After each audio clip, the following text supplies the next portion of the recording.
Yendo.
Good morning, Inang Pom.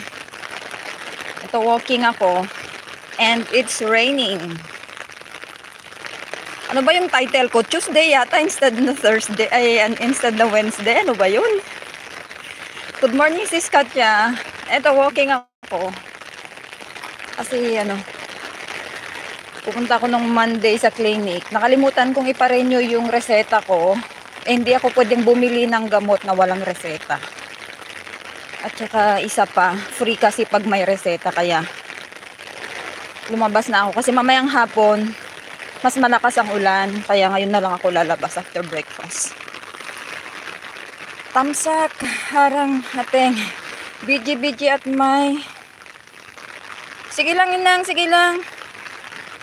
Salamat, Sis Katya. Salamat, Inang. Inang Pom. Salamat. Ito at walking tayo. Kasi baka mamayang hapon hindi ako makapag